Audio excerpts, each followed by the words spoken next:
Oi pessoal, tudo bem? Meu nome é Carolina Claro, sou professora no Instituto de Relações Internacionais da UNB e na aula de hoje, para o curso de Migração e Refúgio do IEL, vou falar para vocês sobre políticas migratórias brasileiras, mais especificamente sobre a estrutura governamental em migração e refúgio no país e também sobre os últimos fluxos migratórios para o país que trouxeram uma nova configuração de governança em matéria de migração e refúgio no Brasil. Bom, em primeiro lugar, é importante salientar que a quantidade de pessoas não nacionais, sejam imigrantes em qualquer status migratório, em qualquer condição migratória, ou pessoas refugiadas e solicitantes de refúgio, são numa quantidade bastante ínfima em comparação à população brasileira. No último censo, em 2010, constavam 0,1% da população brasileira como imigrante ou refugiada. E a expectativa é que esse número chegue a 0,3%,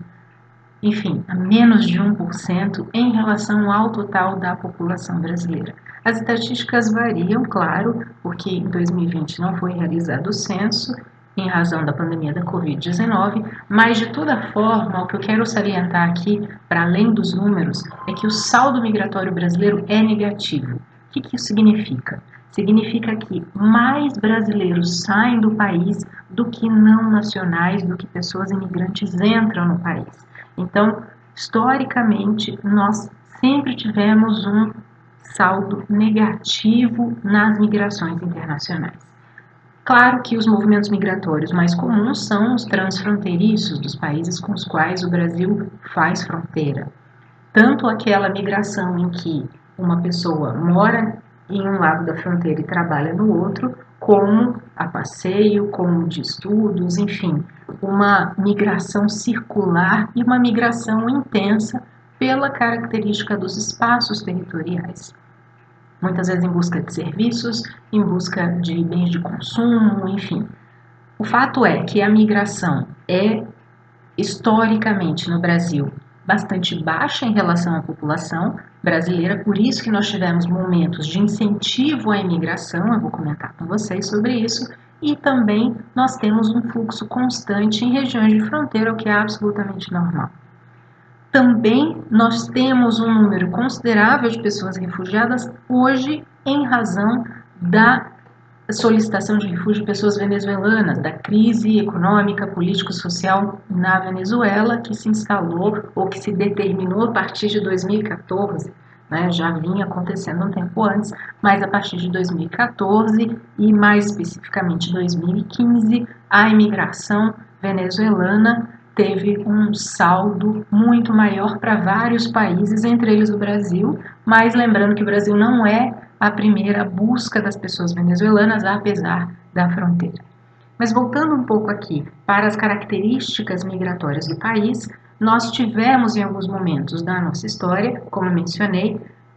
algumas situações de incentivo à imigração, seja para a colonização do território, para a ocupação dos espaços territoriais, depois da descoberta do Brasil, depois no Brasil colônia, com a vinda da família real para cá em 1808, depois para conquistar outros territórios dentro do Brasil com base lá no Tratado de Tordesilhas e por aí vai. A gente olhando a história brasileira nesses últimos 500 anos, é de se notar que, especialmente no último século e meio, nós tivemos movimentos migratórios para o país, tanto no sentido de colonização, quanto no sentido de incentivo, de incentivo à mão de obra, ao trabalho de pessoas imigrantes. Sobretudo, se a gente for pensar também numa perspectiva histórica bastante recente, a questão da escravidão, no momento em que nós tivemos a abolição tardia, extremamente tardia, da escravidão no Brasil, nós tivemos momentos de incentivo à imigração de pessoas para trabalharem na agricultura, nas lavouras, principalmente sul e sudeste do país. Então tivemos movimentos migratórios de italianos, alemães, é isso. Desculpa, gente. De japoneses, enfim, poloneses. Tivemos várias nacionalidades, movimentos migratórios em direção ao país para o trabalho.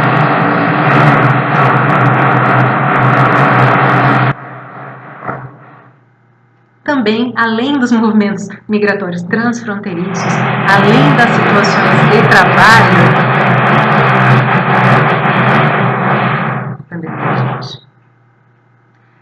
nós também sempre tivemos na nossa história, na história recente, a migração de portugueses.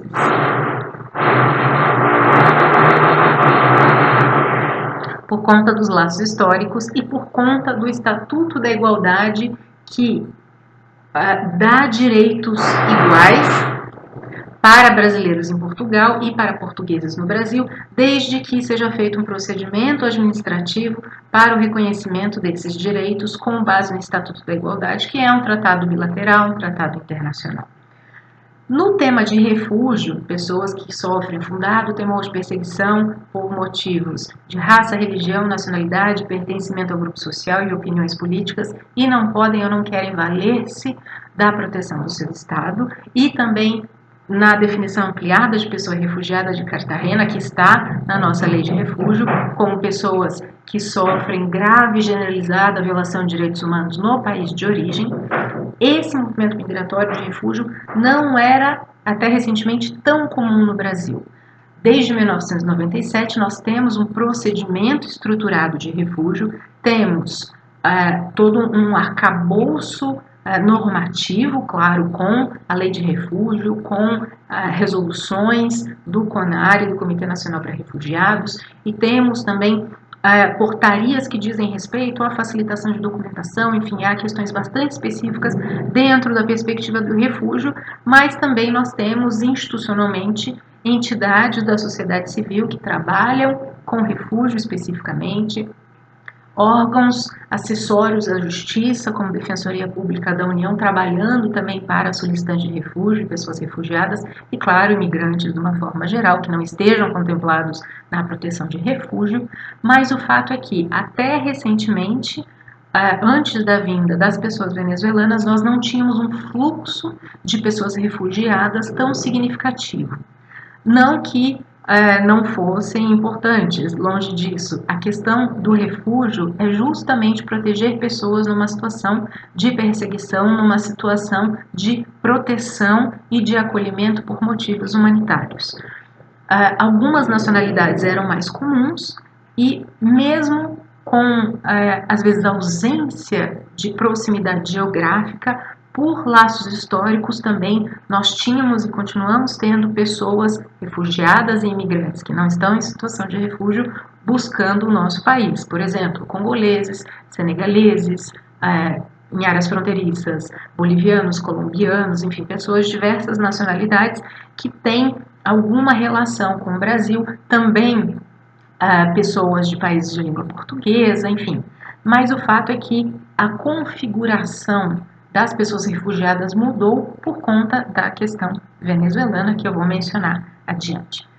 Vindo aqui para a questão institucional, quais as competências, quem é competente no que sobre migração e refúgio? Quais são os órgãos da administração pública que trabalham com migração e refúgio? Então, primeiro nós temos, dentro do governo federal, a competência para estabelecer, para direcionar e efetivar a política migratória brasileira é da Secretaria Nacional de Justiça. É, claro, primeiramente, a Presidência da República, que por meio de decreto já há muito tempo delegou a competência ao Ministério da Justiça, que por sua vez colocou dentro da competência da Secretaria Nacional de Justiça. Na prática, quem dita a política migratória brasileira, claro, é o Poder Executivo Federal, por ser competência da União legislar sobre política migratória e, mais do que legislar também, na verdade, por determinar os rumos e as características da política migratória no país, nós temos uma atuação bastante considerável do Ministério da Justiça, hoje Ministério da Justiça e Segurança Pública. Com relação ao controle de fronteiras, especificamente controle migratório, entrada, registro de saída e início do procedimento de refúgio, quando assim solicitado pela pessoa que quer ser reconhecida ou que pretende ser reconhecida como refugiada, temos o Departamento de Polícia Federal. Os agentes da Polícia Federal em área de fronteira fazem fronteira não apenas a terrestre, portuária, mas também nos aeroportos, nos portos e aeroportos, também fazem esse controle de fronteiras em termos de documentação, em termos de identificação biométrica de quem entra no país, de quem sai do país, também verificação de vistos, de regularidade migratória, enfim, toda uma busca até pela pessoa diante de dados biométricos, se a pessoa que está entrando no território ou que está saindo do território é, por exemplo, procurada pela Interpol ou se tem alguma pendência na Justiça Brasileira, enfim. Quem faz o controle migratório é a Polícia Federal. Quem faz a política migratória é competência da Secretaria Nacional de Justiça. E também nós temos no âmbito federal órgãos colegiados, eu mencionei um para vocês, órgão colegiado, o CONARE, Comitê Nacional para Refugiados, estabelecido pela Lei 9474 de 1997, que dispõe, que determina sobre as questões de refúgio no país, tanto legislando em termos de resoluções, de normas de menor teor jurídico, mas não menos importantes,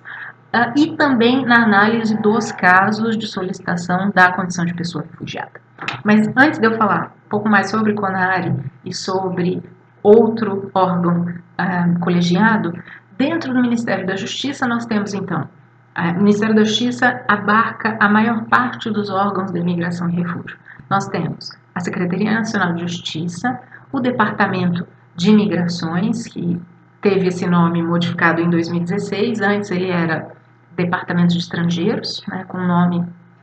antigo, entre aspas, relacionado ao próprio Estatuto Estrangeiro, enfim, e hoje ele é Departamento de Imigrações. Também dentro do Ministério da Justiça nós temos a Polícia Federal, que é um órgão do Ministério da Justiça, e também dentro do Ministério da Justiça nós temos o CONARE, Comitê Nacional para Refugiados. E por conta da reforma ministerial do governo Bolsonaro,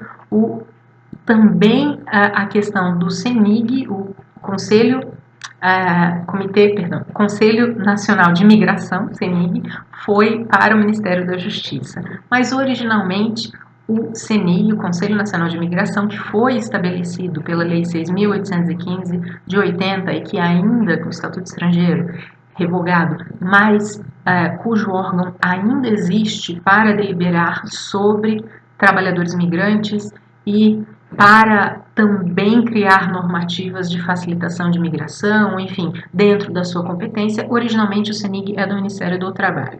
Na reforma ministerial ele foi para o Ministério da Justiça e aparentemente com mais uma reforma ministerial ele vai voltar para o Ministério do Trabalho. De toda forma, entre esses órgãos federais eu mencionei órgãos colegiados, o CONARE, que dispõe especificamente sobre refúgio, e o CENIG, Conselho Nacional de Imigração, também dispõe especificamente sobre trabalhadores migrantes. No CONARE, nós temos representantes do governo, representantes de organismos internacionais e representantes da sociedade civil. Representantes ministeriais, são 7 representantes de governo, representantes dos organismos internacionais com direito de voz, mas não de voto. Nós temos o Acnur, temos mais recentemente a OIM, e temos representantes da sociedade civil, Instituto de Migrações e Direitos Humanos, Cáritas, do Rio de Janeiro, e Missão Paz. Então, temos uma atuação bastante grande dentro do CONARE. Especificando os representantes do governo brasileiro, no CONARE nós temos o Ministério da Justiça, que o preside por meio da Secretaria Nacional de Justiça, o Ministério das Relações Exteriores, que operacionaliza a questão dos vistos no exterior por meio de seus consulados e na ausência dos consulados, as embaixadas. Temos representantes no CONARE também no Ministério do Trabalho, Ministério da Saúde, Ministério da Educação, do Departamento de Polícia Federal e da Defensoria Pública da União, que é um observador sem direito a voto, foi incluído posteriormente dentro do quadro de representantes do governo. Mas a DPU é extremamente importante no que diz respeito ao tema de migração e refúgio,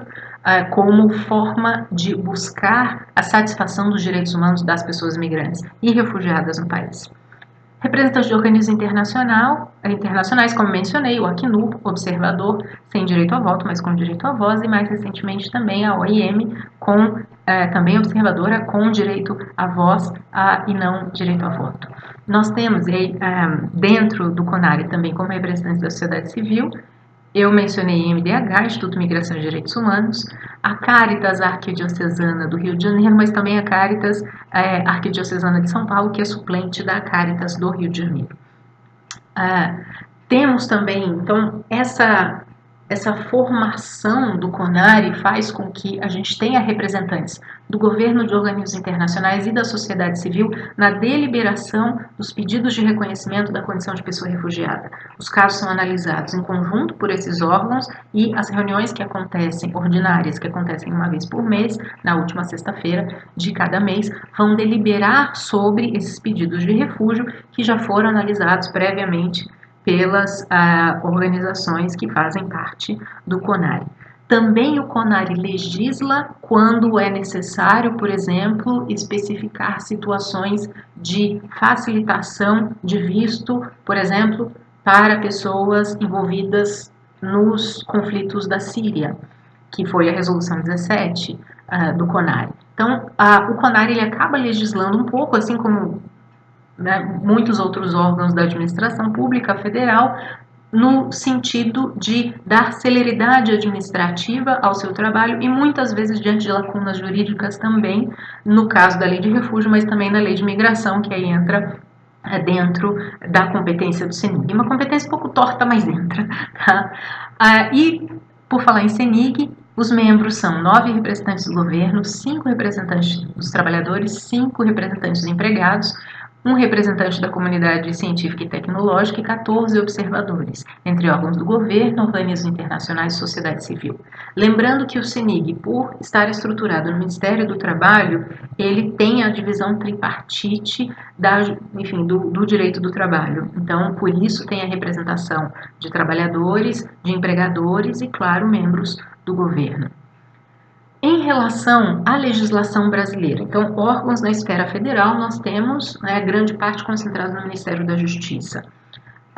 Temos alguns órgãos estaduais por uma espécie de competência residual. Por que espécie? Não no sentido da política migratória, mas sim no sentido de políticas públicas locais dentro da competência de estados, Distrito Federal e municípios, tá? Não ultrapassando ou usurpando as competências federais que estão colocadas na Constituição Federal, mas sim na forma de políticas públicas para pessoas migrantes e refugiadas. Nós temos, por exemplo, uma lei municipal da cidade de São Paulo que institui um comitê específico para migração e refúgio dentro da cidade de São Paulo, que vai escutar, que vai ouvir por meio de um conselho as reivindicações das pessoas migrantes para se trazer políticas públicas para a construção e monitoramento de políticas públicas de modo a atender às necessidades, às peculiaridades da população imigrante refugiada. Também outras cidades, São Paulo foi a primeira, mas temos Porto Alegre, temos iniciativas no Mato Grosso do Sul, Tocantins, alguns estados do Nordeste, no sul do país, outras cidades e outros estados no sul do país, enfim, com a maior conhecimento do grande público sobre migração e refúgio, muito por conta da vinda de pessoas haitianas a partir de 2010, mas sobretudo 2011, 12, no país, nós tivemos um maior interesse sobre temas de migração e refúgio, não que não houvesse, mas esses temas passaram a ser mais amplamente divulgados, inclusive na mídia, inclusive com falas de criminalização das migrações, enfim, dados errados, aquela coisa toda. Mas também houve um interesse de Estado, Distrito Federal, enfim, do governo e da própria sociedade civil em criar órgãos, em estabelecer políticas e estabelecer também ações visando ao acolhimento dessas pessoas e a integração dessas pessoas, que é algo muito mais complexo, mas é algo que tem sido feito sobretudo pela sociedade civil. Então, além dos órgãos, nós temos órgãos públicos, nós temos também na legislação sobre migração e refúgio, como eu mencionei, a Lei de Refúgio 9474 de 1997, que não apenas traz a definição de pessoa refugiada da Convenção de 51 sobre Estatutos de Refugiados, também traz a questão da não deportabilidade do solicitante de refúgio ou pessoa refugiada já reconhecida, em decorrência do princípio da não devolução, não refoulement, mas também nós temos o estabelecimento do CONARE e um procedimento específico para o reconhecimento da condição de pessoa refugiada. Então, a lei de refúgio, claro, ela traz a definição de pessoa refugiada de uma maneira ampliada no seu artigo 1º, incorporando a definição ampliada da Declaração de Cartagena de 1984, para pessoas que sofrem grave e generalizada violação de direitos humanos. Esse inciso do artigo 1º foi utilizado poucas vezes, infelizmente, mais recentemente na migração venezuelana para o Brasil, em que, em junho de 2020, o governo brasileiro, o CONARE, e o governo brasileiro, de uma forma geral, reconheceu a grave generalizada violação de direitos humanos. Para quê? Para configurar, não apenas para reconhecer que a situação é realmente extremamente grave, mas para configurar a solicitação de refúgio prima facie, melhor dizendo, o reconhecimento da condição de pessoa refugiada prima facie, ou seja, um caminho mais curto, mais célere para o reconhecimento das pessoas provenientes da Venezuela em razão de grave e generalizada violação de direitos humanos como refugiadas num procedimento em que muitos casos vão ser analisados de uma vez só, então, porque os casos são individualizados, mas haverá uma maior celeridade na análise desses casos e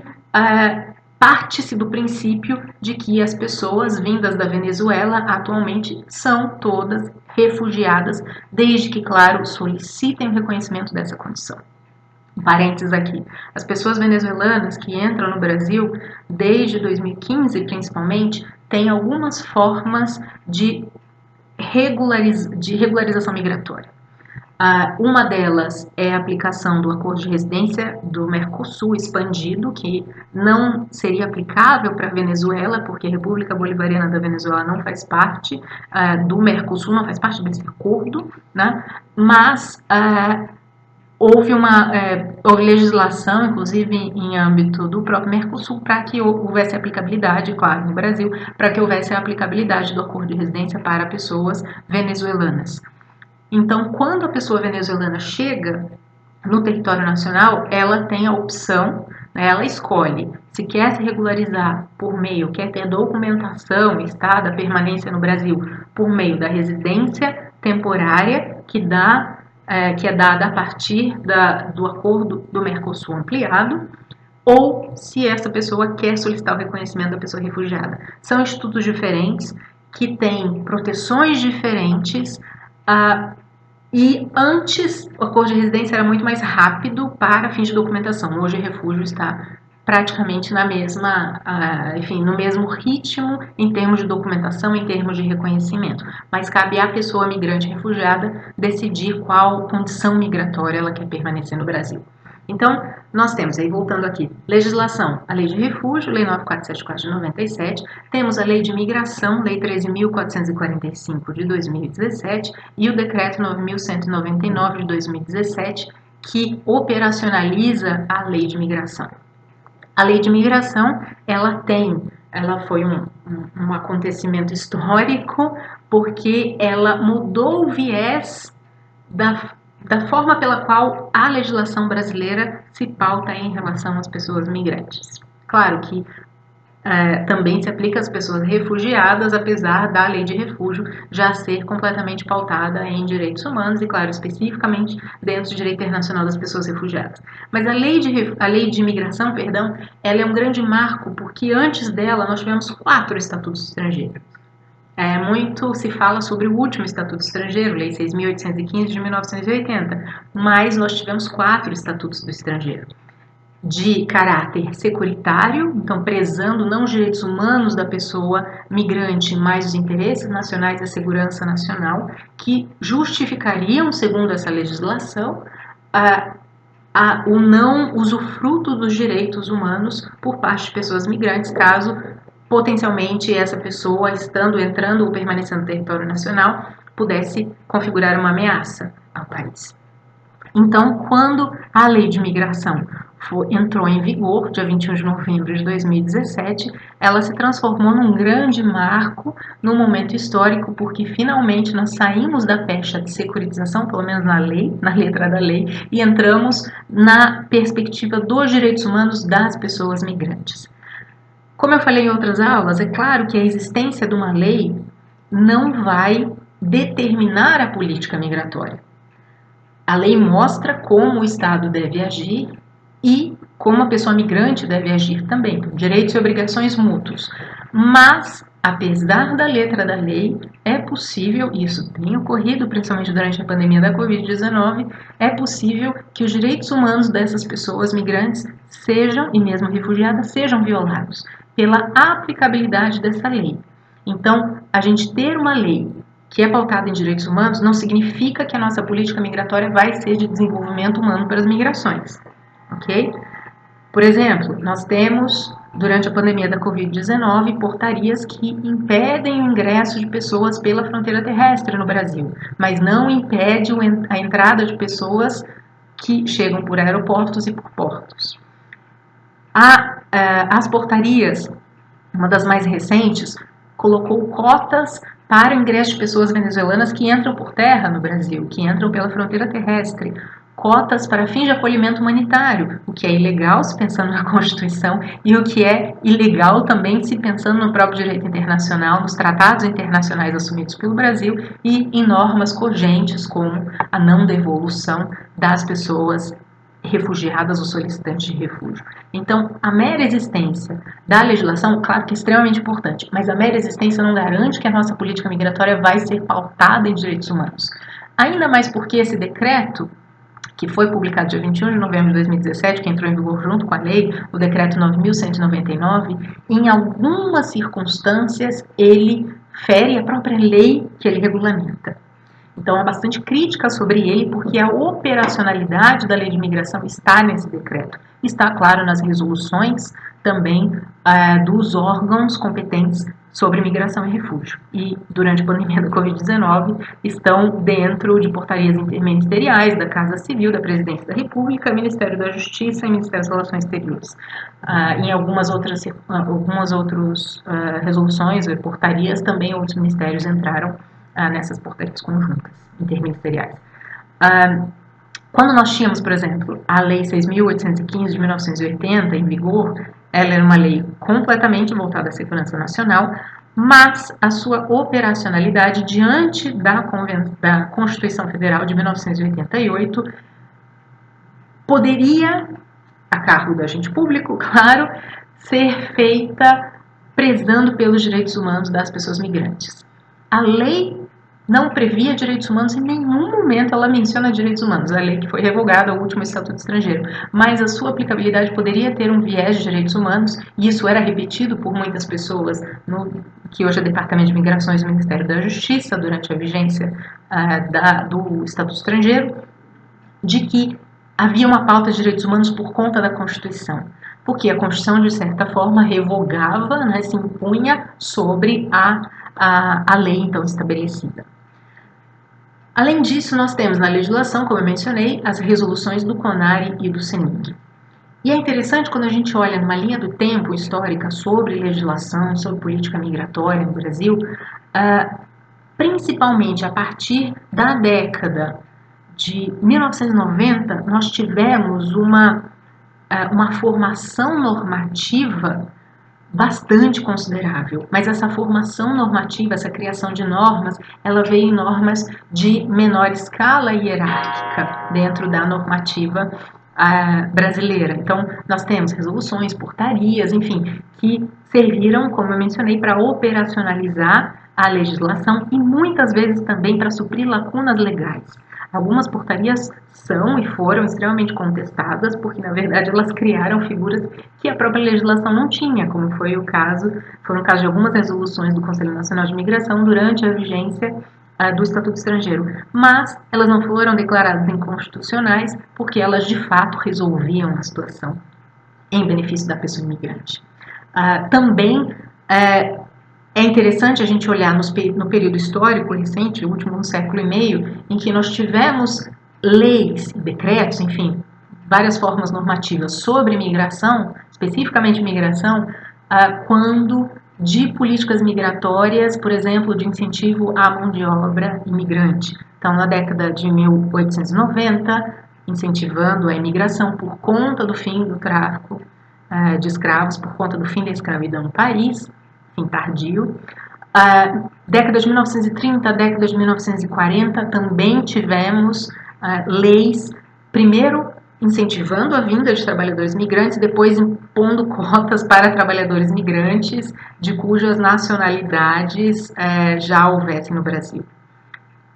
Também durante o período do regime militar, décadas de 1960 e 70, nós tivemos algumas normas de menor hierarquia sobre imigração, mas também no sentido de conter a imigração, no sentido securitário, certo? A partir dos anos 90, da década de 1990, que é a época das grandes conferências de direitos humanos, meio ambiente, desarmamento, posterior à queda do Muro de Berlim, posterior à bipolaridade mundial, foi um período extremamente fértil no campo das relações internacionais, no campo dos direitos humanos, a década de 1990, e enfim, muitos tratados internacionais surgiram, muitas normas de soft law surgiram em prol dos direitos humanos de diversos grupos, crianças, mulheres. A gente já tinha na década de 1950 também tratados internacionais sobre mulheres, década de 1960 sobre discriminação racial, mas nós tivemos na década de 1990, que é chamada pelo embaixador Lindgren Alves como a década das conferências, nós tivemos uma erupção muito positiva de tratados internacionais em temas de direitos humanos. Por conta disso, nós tivemos também como reflexo disso, não apenas por conta desses tratados, mas como um reflexo desses tratados, nós tivemos também bastante normativa sobre migração e refúgio no país, a própria Lei 9474 de 1997, que é a Lei de Refúgio. Então, nós tivemos, a partir da década de 1990, uma produção normativa muito grande para suprir a demanda de imigração e refúgio, especialmente diante de lacunas do antigo Estatuto Estrangeiro, do último Estatuto Estrangeiro lá de 1980. Então, nós tínhamos situações referentes à documentação, portarias, resoluções referentes à documentação, referentes a reconhecimento de algumas nacionalidades como estando em situação de refúgio, foram poucas, mas enfim, tivemos também operacionalidade da lei de refúgio em termos de cessação da condição de pessoa refugiada ou de extensão de reunião familiar, etc, etc. Então, nós tivemos, por meio das resoluções do CONARE, operacionalidade dentro da perspectiva do refúgio e por meio do CENIG, as resoluções normativas do CENIG, também décadas de 90, anos 2000 e década de 2010, uma grande profusão de normas de menor hierarquia, mas que operacionalizavam e ainda muitas operacionalizam toda a questão legislativa, documental e de garantia de direitos humanos das pessoas migrantes e refugiadas no país. Com relação aos números de refúgio, nós temos, eu vou falar isso em aula síncrona, mas hoje nós temos uma quantidade maior de pessoas refugiadas no país, justamente pela migração de pessoas venezuelanas. Falando um pouco da governança, como eu mencionei para vocês na aula anterior, 2 aulas, a questão da governança, se pensando em regimes internacionais, se pensando em órgãos. No Brasil, a gente pensa, em termos de governança das migrações internacionais, os órgãos competentes em migrações da esfera federal, então dentro do Poder Executivo Federal, nós temos, como eu mencionei, a maior parte dos órgãos no Ministério da Justiça, mas nós temos também no Ministério do Trabalho, que voltou a ser Ministério do Trabalho, então, enfim, fica um pouco essa confusão e desatualização dessa aula, com certeza, por conta dessas mudanças todas ministeriais. E também nós temos, dentro do Ministério das Relações Exteriores, órgãos, especificamente 3 órgãos, que tratam de questões consulares, atendimento a brasileiros no exterior e também da operacionalidade dos vistos. Os vistos são criados, grande maioria deles vem do Ministério da Justiça, e são operacionalizados pelo Ministério das Relações Exteriores. Claro, o Ministério das Relações Exteriores tem também competências sobre vistos, sobre questões burocráticas relacionadas a vistos, porque faz a operacionalização ali nos consulados e na ausência dos consulados nas embaixadas, mas ele tem também não menor importância, na verdade também grande importância no tema de migração dentro dessa estrutura institucional brasileira. Também, como mencionei, alguns órgãos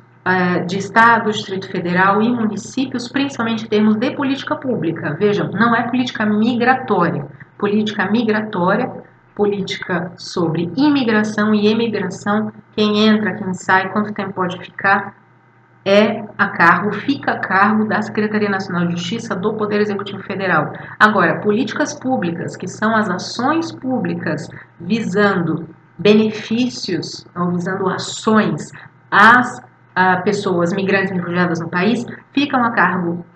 também ao Poder Executivo Federal, mas também dentro da competência constitucional, a depender do tema, aos estados, municípios e Distrito Federal.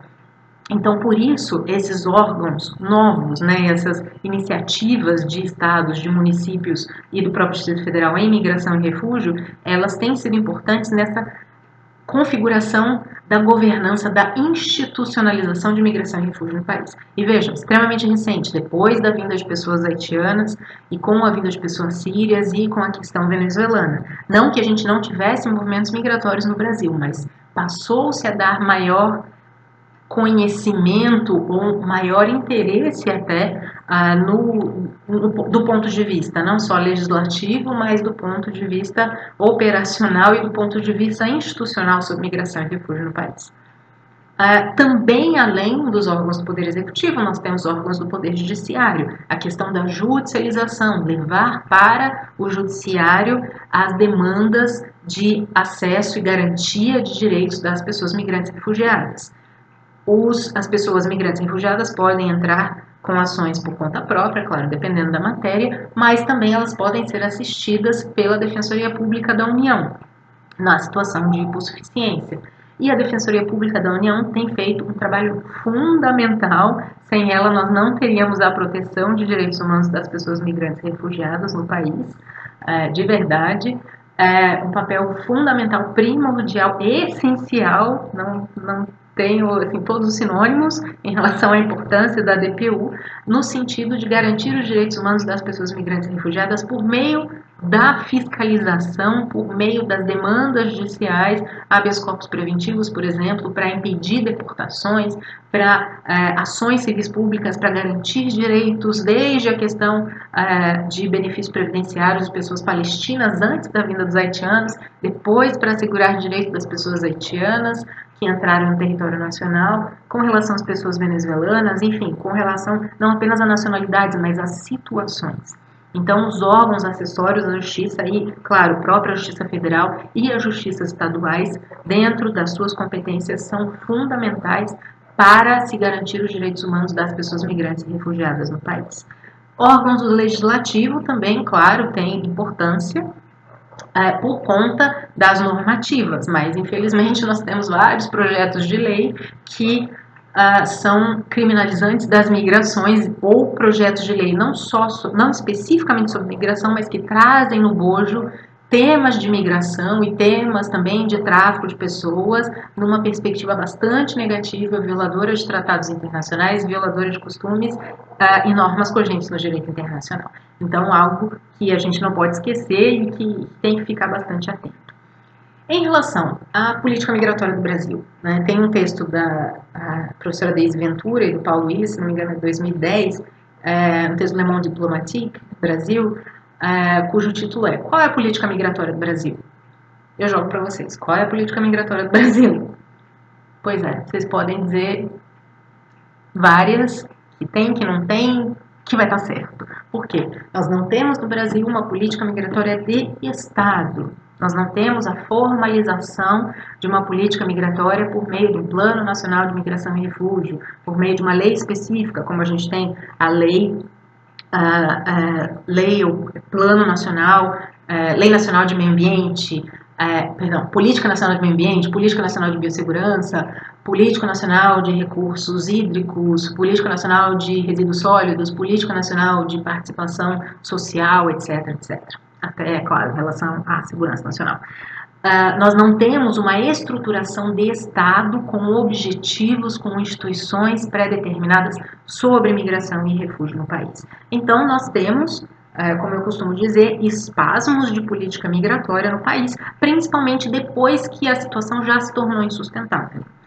Em alguns momentos, como eu mencionei para vocês, nós tivemos situações de incentivo à imigração de trabalhadores migrantes, por conta da colonização, por conta do fim da escravidão, por conta de necessidades tecnológicas, década de 1980, venham cientistas estrangeiros, a gente recebe vocês de braços abertos, eles só não dizem depois o ano de financiamento, né? Fica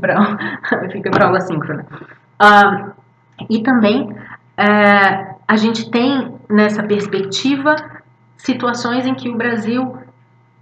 criou cotas para a imigração, como eu mencionei, na era Vargas, agora também, com uma das últimas portarias durante a pandemia da Covid-19, também criando-se cotas para o ingresso de pessoas venezuelanas por conta da demanda.